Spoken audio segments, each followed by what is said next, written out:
Hello, ladies and gentlemen. It is I, the Corporal, talking about my repainted Nerf B-AR. So we got. So I went with a.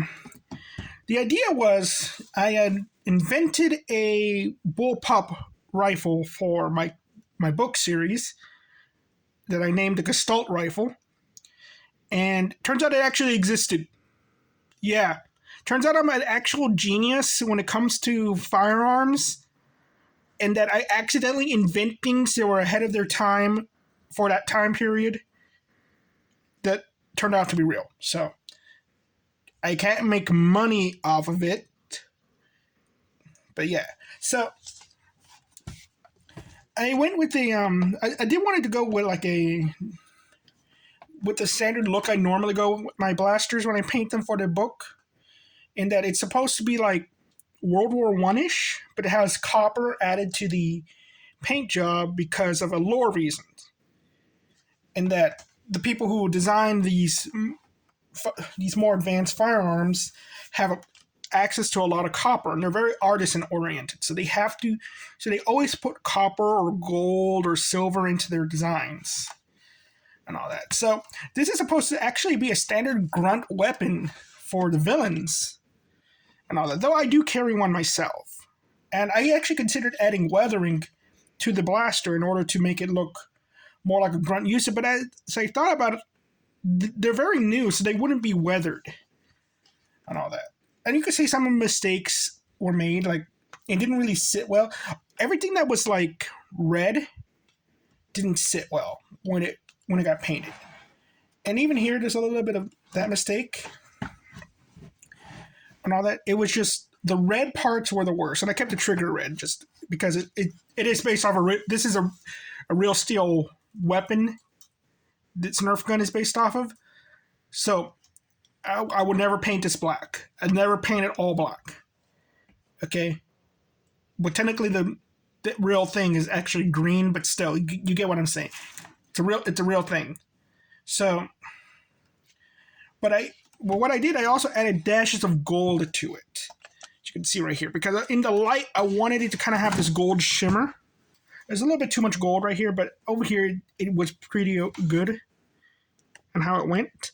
Because I was watching Alien with the director commentary, and Ridley Scott talked about how they just painted it gunmetal gray, the walls of the ship, and sprinkled some gold on it. And I thought it looked so beautiful. I just wanted a blaster that had that look to it. And so that's what I did. I also added some silver detailing here and all that. So the scope gave me the worst problems. It looks pretty okay right now, but I had to sand this thing. Then I painted it. Then I sanded it again. Then I painted it again, sanded it again, and all that because I had painted it matte black and perfectly fine. Then I painted the copper on it. I wanted it to be like a brass telescope. And it went horribly wrong in that I forgot to paint the bottom. And I forgot to sand the bottom too because I forgot it's out a bit. So I quickly sanded it. Then I painted it and it didn't sit well at all. And the paint started running off and everything. And so it became such a problem that I completely sanded it all over and then I just added acrylic. Now I'm never going to use matted black as a primer because I used the gunmetal gray as the primer for both the silver and the copper right here, and it came out perfectly fine. In most places, again, the red kind of caused a problem, and it turns out that red stripes on this thing you could wipe off with brake cleaner. But because of all that repainting and all that stuff, the scope got paint on it, and I couldn't get it off. It kept messing up. So I punched a screwdriver through it, and took a pair of pliers and tore it out because it's glued inside of this thing, and this thing is solvent welded. You can remove the scope perfectly fine, but taking it apart, it's extremely hard. It's solvent welded. So I just tore it out.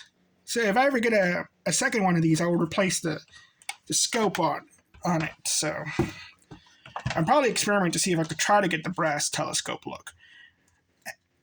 And because I went with decided to go with a more newer look with it, if I ever find more of these blasters in the wild, or on sale, $15 the most. I will paint them again in this very same color scheme, but have weathering on them, and say, because I want to make live action shorts for the book to advertise. Now, I am going to need more of these black mags though. Another problem is that these grips on the grip, they are clipped in. Dr. Flux didn't remember. He told me that they were glued. They're not. So you gotta pry them off. And I broke nearly all the clips on one of these things, and I'm surprised it's still in there just by 2 clips. So yeah. If I ever decide to mod this thing to be more proper, then it's I'm gonna probably have to glue the clips in afterwards.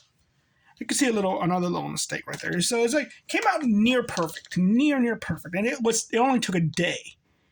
But yeah, that scope caused it to take a lot longer for me to finish it. It took me like an extra day to finish it, really. But other than that, it came out perfectly fine. Well, thank you all very much. You have a nice day. Bye-bye. Now I'm going to talk for another minute.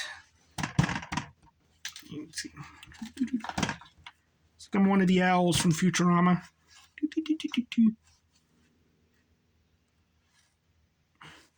So is it like... I never understood that scene from Futurama. Like, why are the owls like the mice? Like, I like the visual gag, but like, why? Is it that mice are no longer like the dominant pest? Just the owls? Well, actually, I shouldn't be hooting. I'm not an owl. Caca, caca, Ricola. This is probably not staying in the video. Oh, who am I kidding? If it probably is going to stay in the video. 12 more seconds. I hate waiting. This is me alone. Y'all have a nice day.